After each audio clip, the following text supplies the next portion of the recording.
Excellent. I forgot to hit the record button. I am recording this, so in case people miss it, I can send it to them. But the AME experiences, we are not going to be streaming like we did last year. So I'd rather have the interaction with us. So it's gonna Oh, be like this. well, music also was a way for when people weren't literate. If you sang or Yeah, chanted something, that was how you could remember it because it's much easier to remember something sung or chanted. that's right. That's right. Exactly. It's also, I mean, music like is touching you in a way, like it touch your soul, connect you with something. You know, I mean, it really brings like when you go to temple, you're connected with the music. Yeah, It exactly. touch your soul. Monica says a totally individual and unique form of self-expression. Thank you. That is so true. Absolutely. So, anybody else have anything they'd like to add? Because these are wonderful definitions. The way I would define music is it is a language, formulaic to its core, that correlates directly to the culture for which it represents. Does that make sense? Mm-hmm. It's formulaic because just like any language, there is a formula for comprehension. But all music is different based on the culture in which you derive. Jewish culture and Jewish music spans, you can't just say Jewish music. That's almost too vague nowadays.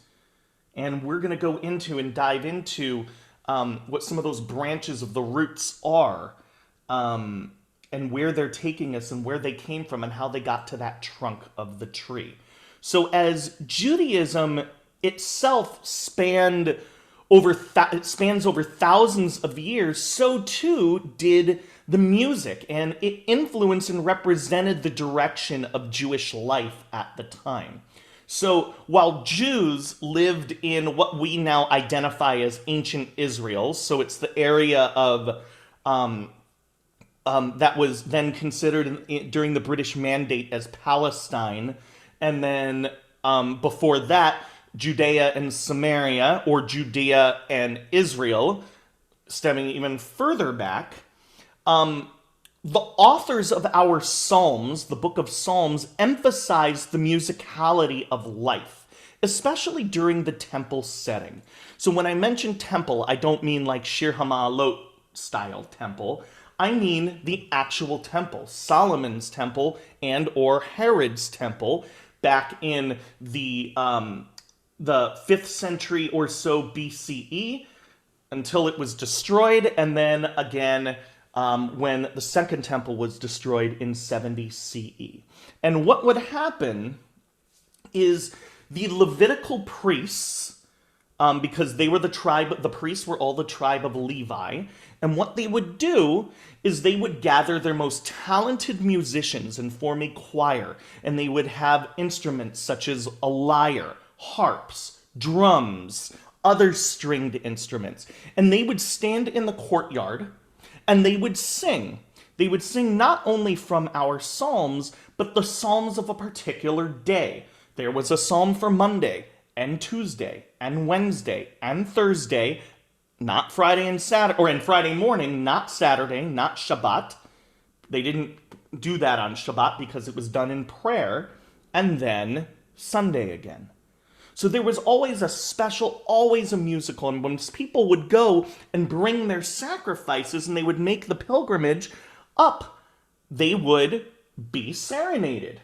So imagine you were coming up the steps at Shir HaMa'alot, and all of a sudden, this glorious voice of yours truly just happened to be serenading you.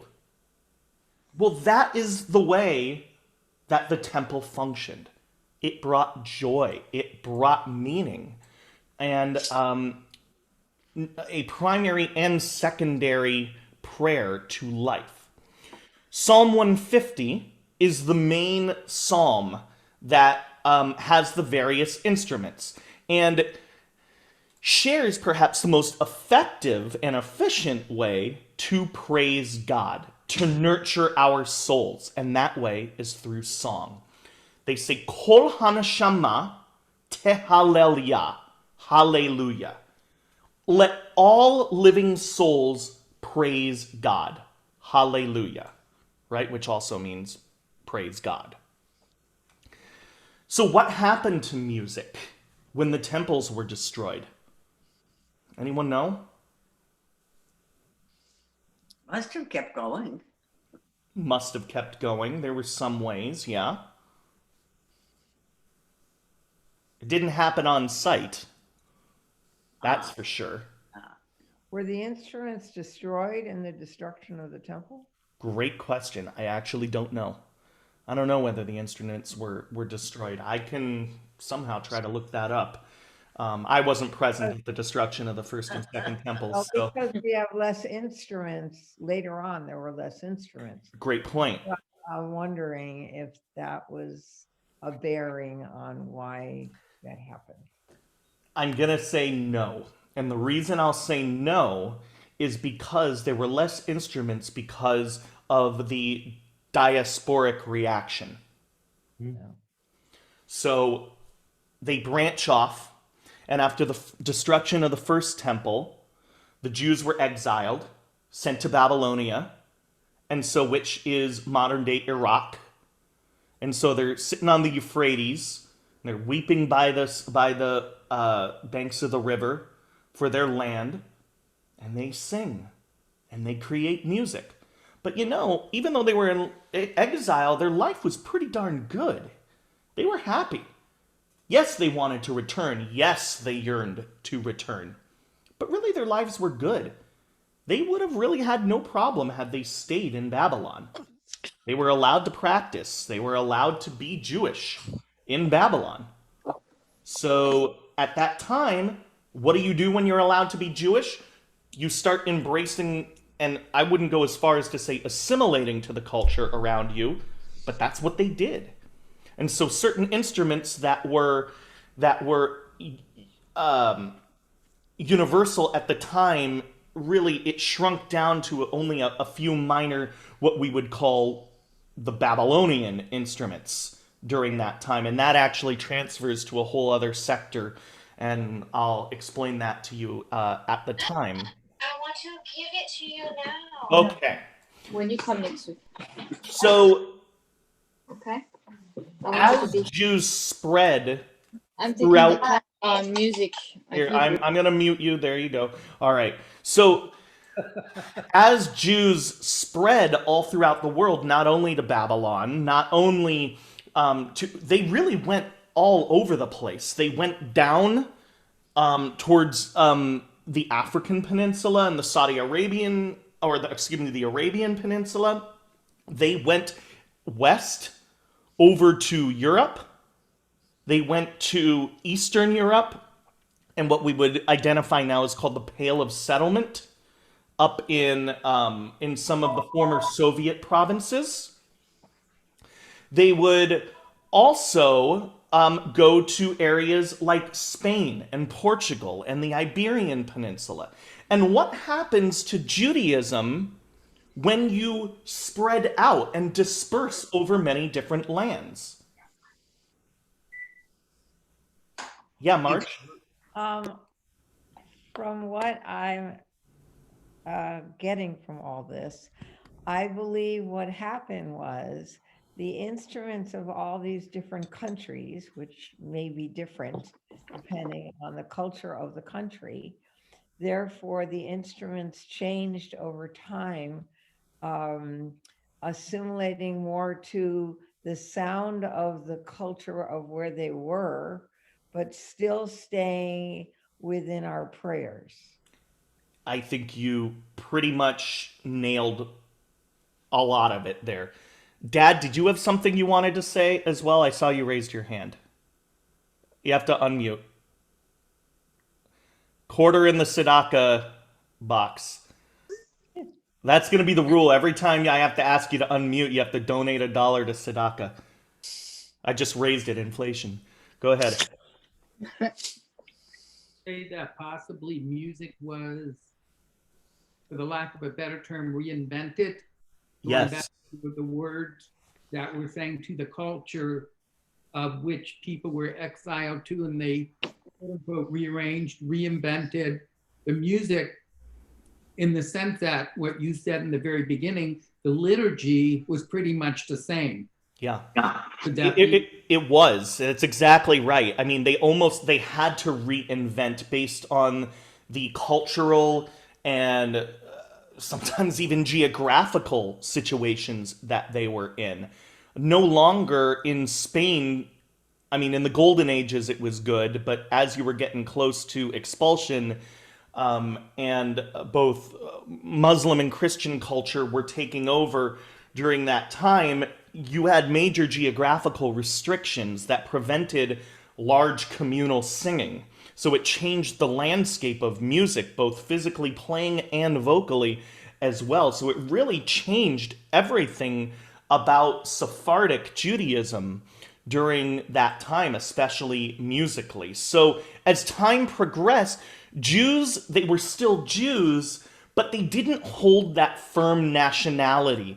And what I mean by that is they didn't have a particular nation that came with their own various Jewish cultures based on where they lived. So yes, Iberian Peninsula, Northern Africa, European, even North American. The creative adaptation that they had to develop with their music,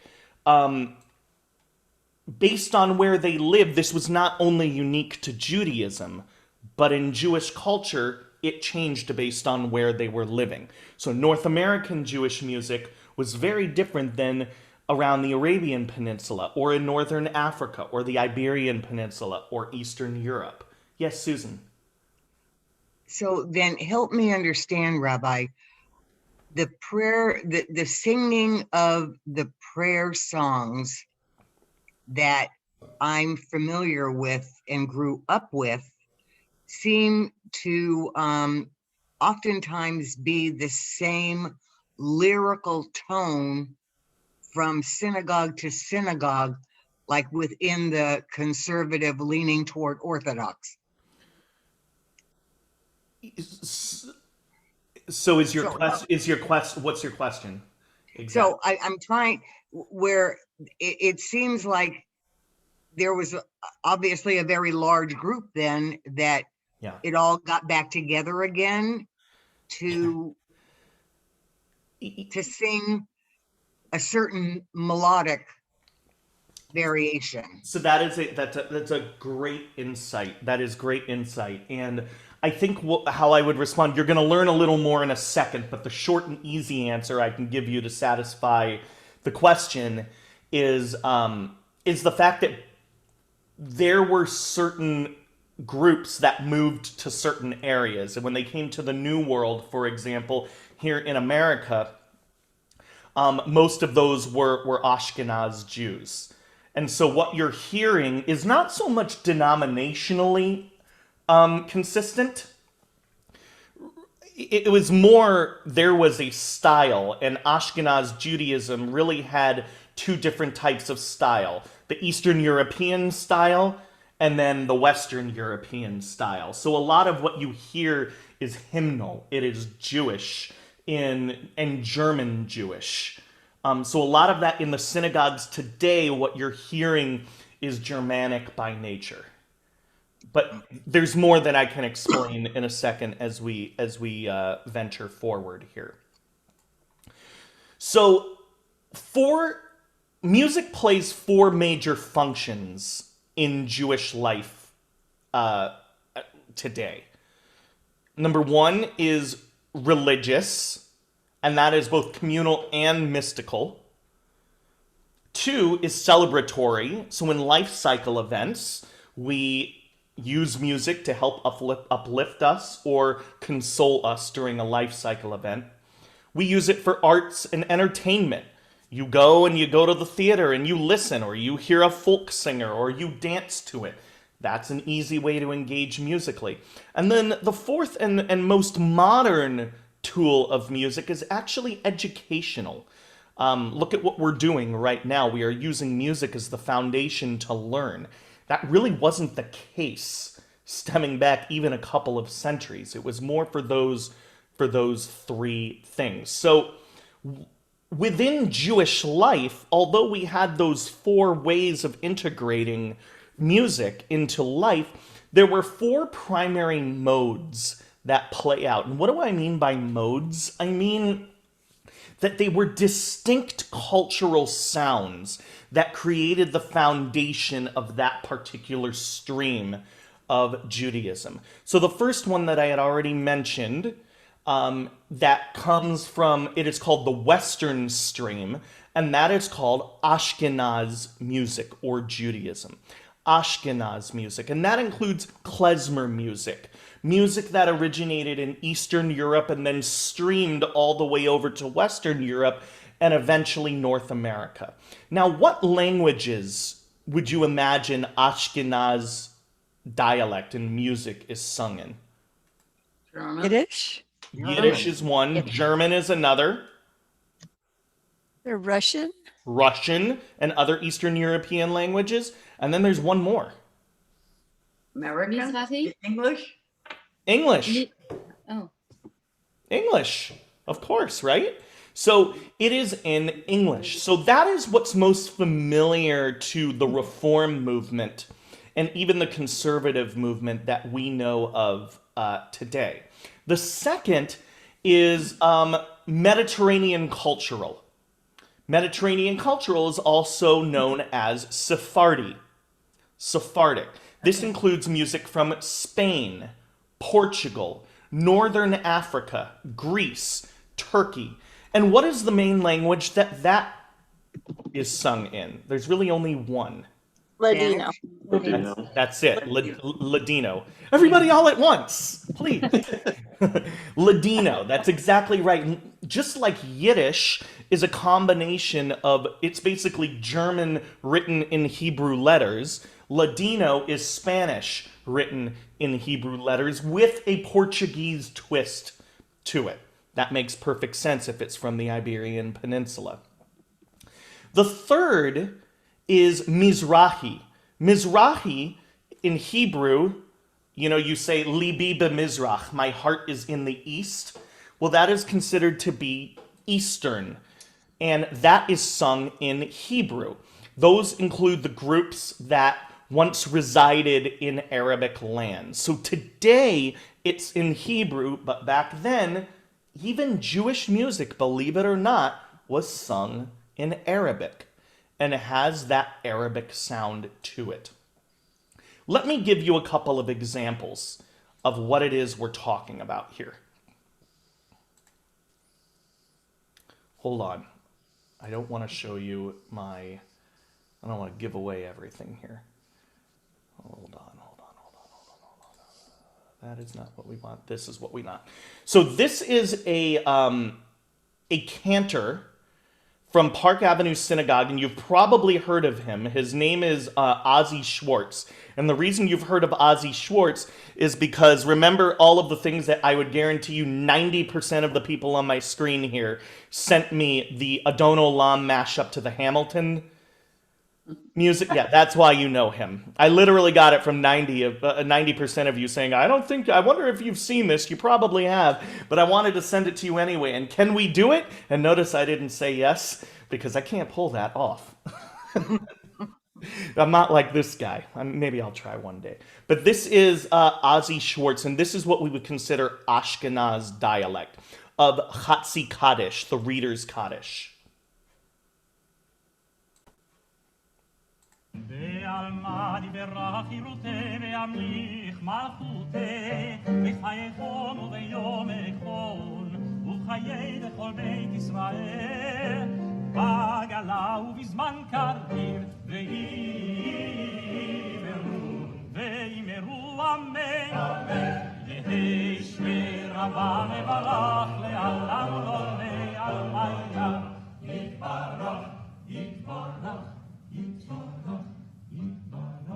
יתברך וישתבח ויתפאר ויתרומם ויתנשא ויתהדר ויתעלה ויתהלל שמי לקודשה בריחו All right, I'm going to end that one right there. What did we hear? What were some of the tones within that mode that you caught on to? It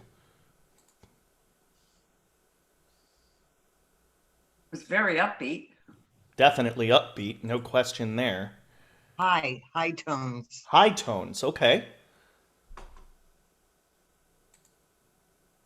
Anything else that captured your ears or your hearts? I really enjoyed it. All right. Well, that's something. It Sounded Sephardic to me. It sounded Sephardic. That's interesting. Mark says in Austin, we always did that during the last service on high holidays. That's exactly right. That's the Ne'ilah Chatzi Kaddish. Very good. To me, it's operatic, meaning Eastern European. It's Eastern European. It is actually Eastern European. And the reason you know it's Eastern European is because it has some minor tones to it. And Western European, the more Germanic sound, tends to be in the 1-4-5 major tone, but that's getting a little complex. All right, so here is Sephardic.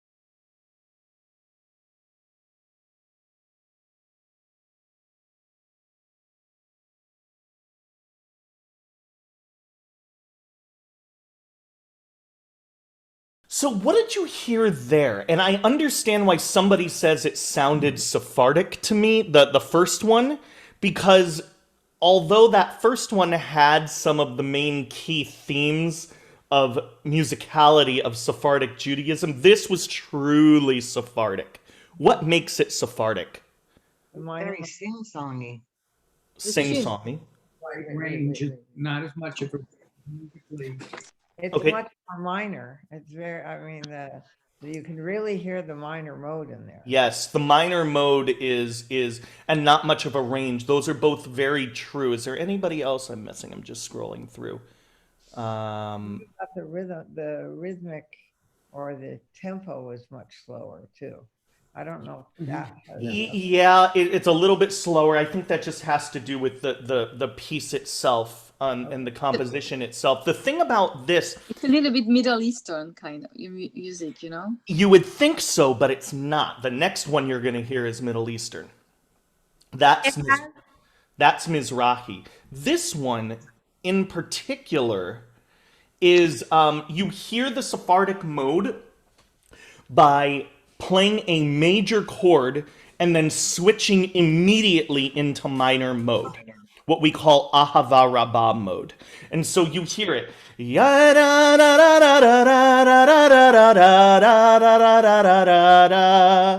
That's not in major. That starts in a major, but then switches. Do you know there is one musician, not a Jewish musician, a very secular modern musician, that plays in, I mean, just plays so much of his music in Sephardic mode. And it's actually Dave Matthews.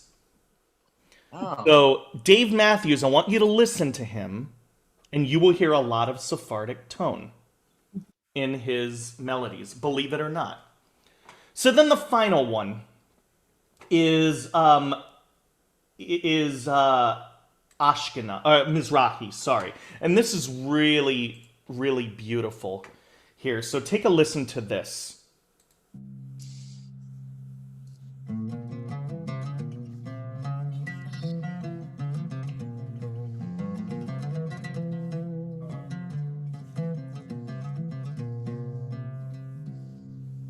From Morocco.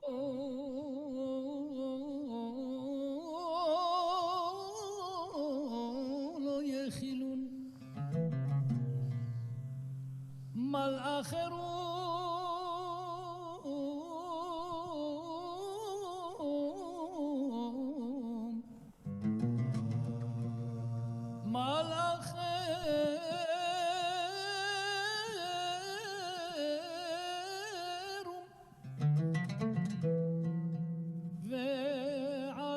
אחת אני כמלחמה.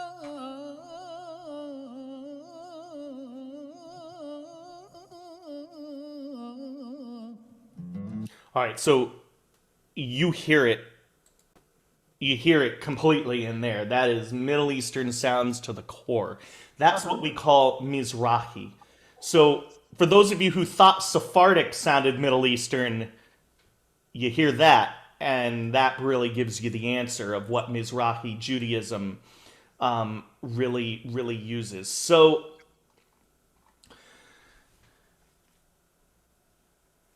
there are a couple main functions that Jewish music holds today and has held throughout all history. One of them is devotional.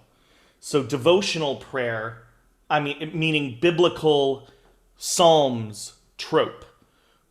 We're taught to love music and to use music in prayer through our devotion. And so that right there is how the main function of our Jewish practice with music. But the second is liturgical. I said prayer before. I didn't mean prayer. I meant biblical liturgy. But this is actually prayer liturgy, which was rabbinic driven. And how do we know the differences between biblical and rabbinic?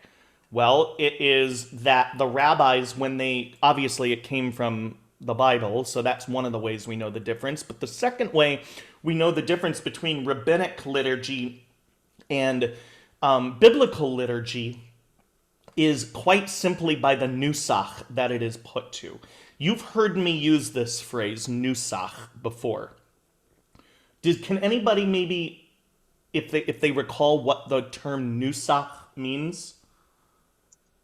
Musa or Nusa? I don't know. Nusach.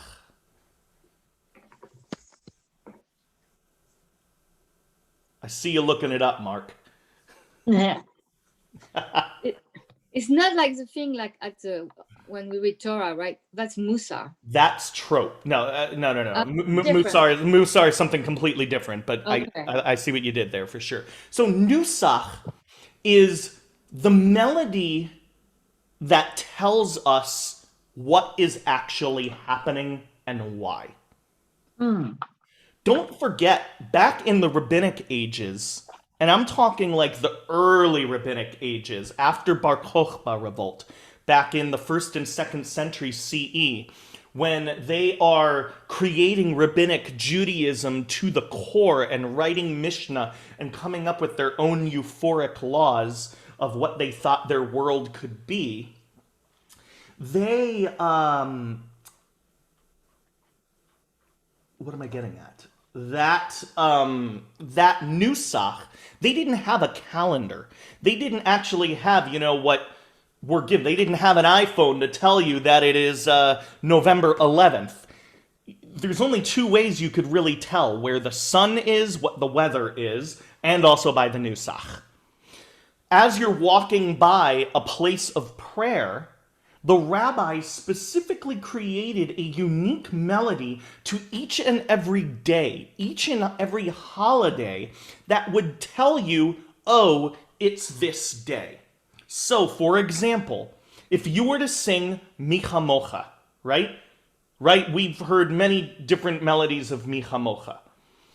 If you heard this one, Mi Chamocha ba'elim Adonai, Mi Chamocha nedar b'kodesh, Noratei lot osefele. We're in November. If you don't know what that one is, then we need to have a talk. That's high holiday wine, right?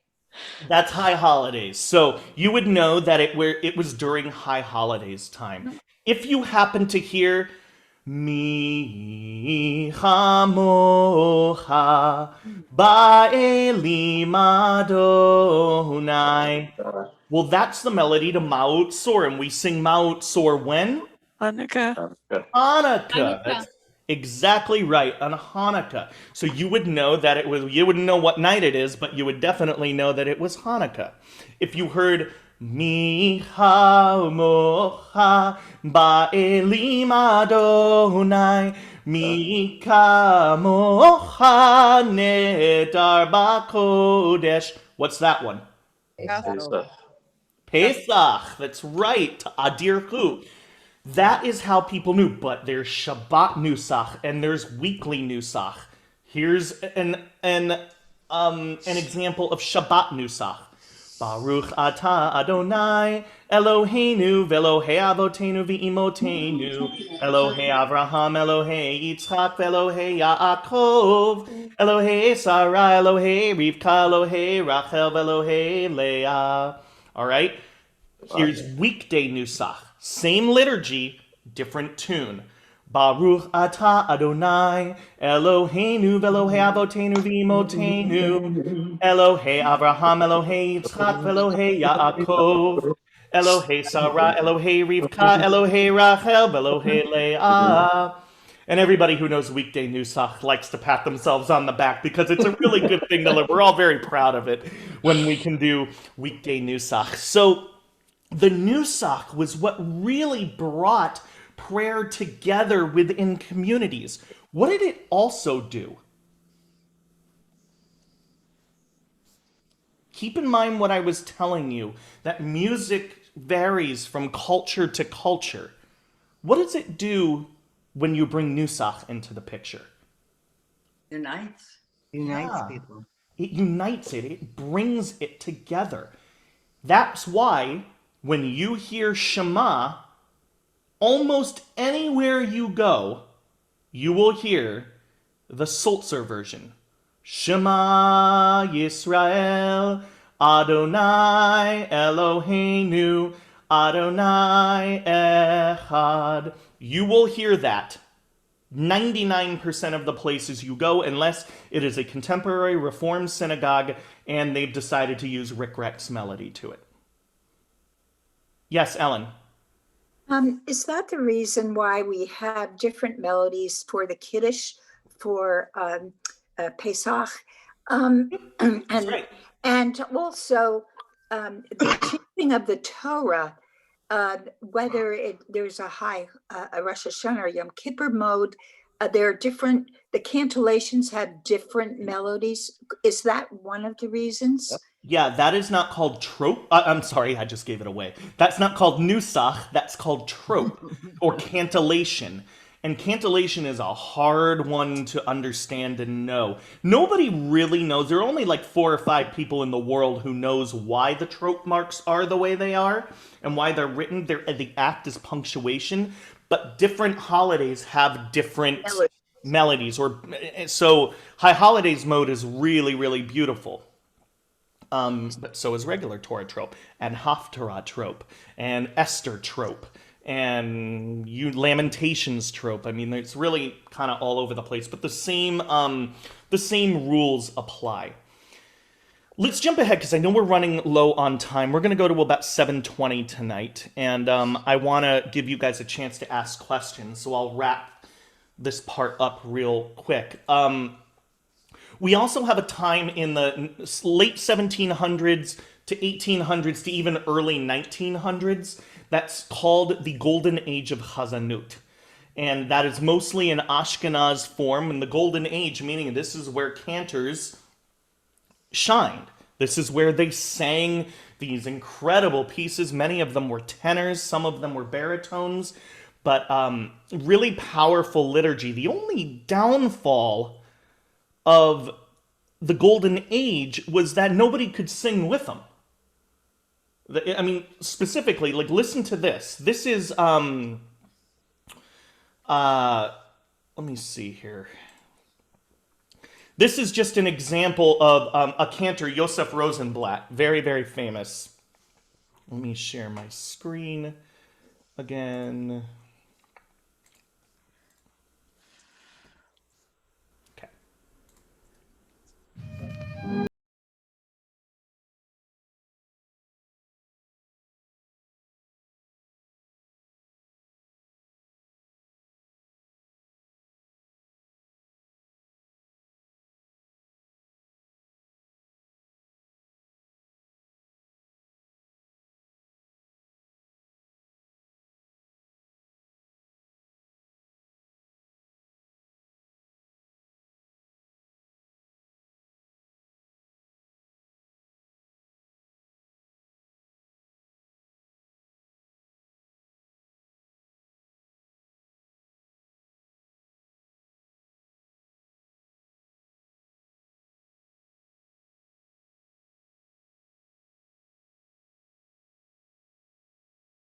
Hear that. By the way, if you see what's on your screen right now, that's going to be my next Purim costume. Your beard needs to be longer. No joke, man. It's not really, anyways, we'll talk more about my facial hair at another time. But you can kind of hear how deep and rich it is to listen to, kind of hard to sing with. And so it made Judaism far more presentational than it was participatory. And now, in today's world, it is far more participation involved. Why? Well, we've gone over the contemporary Jewish history of music. We have folk singers. What I want to show you is an example of Christian rock. Why? Well, it's going to become familiar to you why Judaism is going in the path that it is by looking at this. We've had enough. So, you see, though, that it's interpretation now in English lyrics that are coming out. And as I've always said, Judaism is about 30 years behind Christianity in just about everything from technology to music. Well, you're seeing a lot more of this. That's music you would hear on the radio. And that's what young Jewish people want to hear. So, music that they could put on their iPhones and listen to. And so you see that Jewish music now as a whole, that's a new branch that is starting to come out and becoming really quite popular, whether you like it or not. That secular sound and the religious sound are now beginning to interchange. And that's what makes each root, each branch of Judaism and Jewish music come to life. So that's really a basic history of where it all comes from and where it's all at. Does anybody have any questions that they'd like to pose as we wind down tonight? Yes, Marge.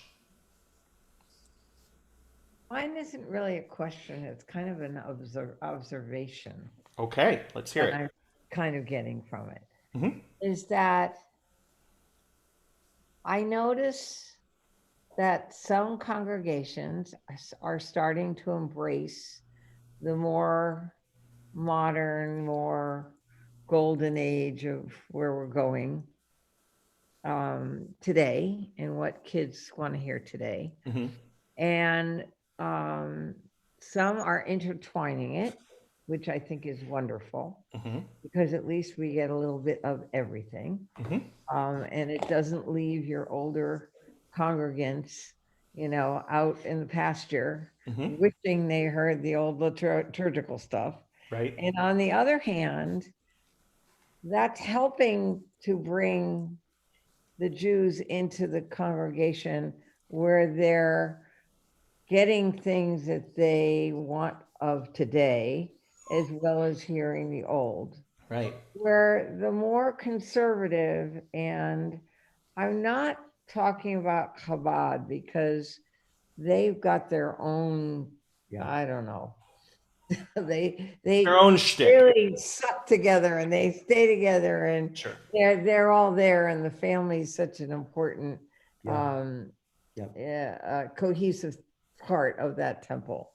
I'm talking about conservative and some modern Orthodox, I guess, that are not being as successful, where the congregations are dwindling and struggling. Mhm. But I know the churches are as well, but I'm wondering if the music in the churches also are having that same problem, where the more strict of whatever religion you are in, the congregants are wanting to get away from that, and therefore flocking more to the places that are intertwining or bringing more modern things. Yeah, that's a great observation. And really, I could give you a dissertation on this topic. And so, again, the real short, quick answer that I can give you is that The places that are adapting to the more modern styles are the ones that are surviving. And the places that are sticking with the older, the demographic goes, so too does the synagogue.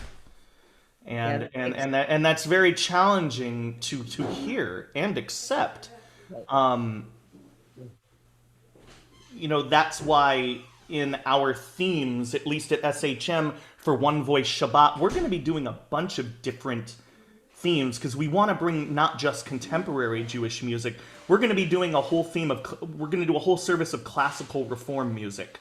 We're going to do a whole service of Sephardic music, of traditional music. I mean, really, we want to span because that music, just because it's not mainstream, doesn't mean it didn't exist.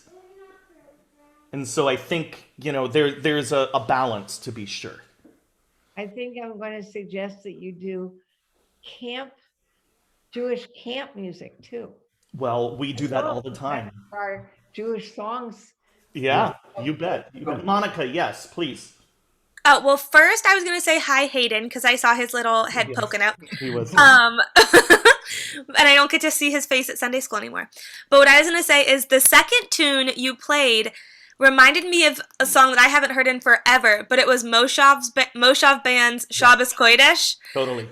And it was this weird where I was like, what is that? I pulled up my phone looking at my iTunes, song I hadn't heard in forever, but it's the same, very similar. Very similar. Yeah, totally. Absolutely. Does anybody have any other comments, questions that they'd like to share? Yes, Ellen, please. You mentioned at the beginning of your presentation that the Jews the culture unites the group, that wherever the Jewish people wandered, the music held them together. Do you see the liturgical music as the one that will unite, let's say, the Jews around the world? We know the modern music would appeal to American young people, and the Shema is recognized everywhere. Right. But is it the liturgical music, the music that will stem from the prayer, that will remain the thread that binds us together? And I don't know if I made the question clear or not, but I'll say yes and no. And the reason I'll say yes is because Nusach does that. The beautiful part about Nusach is that no matter where you go in the world, no matter where, I guarantee you hear a Torah blessing. I don't care if you're in Antarctica or in Montreal, which are one and the same sometimes. You can hear Baruch Hu et Adonai Hamavarach, Baruch Adonai Hamavarach. It will be the same. Will that remain the same then? I believe so. I really do. And when they're those staple melodies, they're not going to change. I just really don't feel they will. Michamocha, there's a little more artistic license there. Even Baruch Hu, there's an artistic license. There are certain ones that just, like Ein Kilohenu, for example. Adonalam. Well, even no matter what with Ein Kilohenu, if you sing another version of Ein Kilohenu, every single person there will sing Ein Kilohenu, Ein Kadonenu. It doesn't matter. They're going to go back to that. That's the one they know. And so why change it? And then the answer of the no part would be the world is just shifting.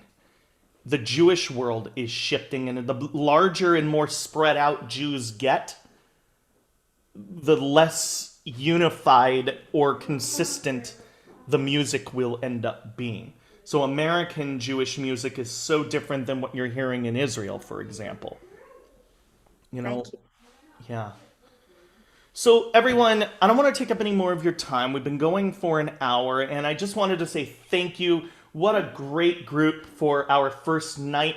Any adults are welcome to our AME programs. We're going to be doing them twice a month, and I believe it is the second and fourth Wednesdays of the month.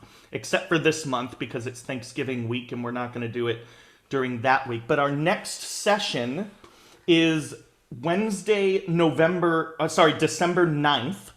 December 9th. And there's going to be 2 parts to it. So the first is, it's going to be the music of Peter Yarrow. So if you love Peter Yarrow and Peter, Paul, and Mary, we're going to learn all about that and the Jewish influence behind Peter Yarrow. And actually how much Jewish music he's written. It's really spectacular. So from 6:30 to 7:15, we'll have the lecture. And then for 30 minutes after that, we're going to listen to some tunes and try to communally sing as best we can. So that's the deal. I hopefully will see you guys all next time. Our last SHA Music Academy class for the fall trimester is next Wednesday. So until then, lots of love. Keep singing. Thank you. Bye. Thanks all for coming. You want to say hi to everyone? Hi. Say hi to Great Grandma Terry. Bye. Bye. Salamat apa. Bye. Mwah. Brian. Bye everyone. We'll see you later. Bye. Thank you.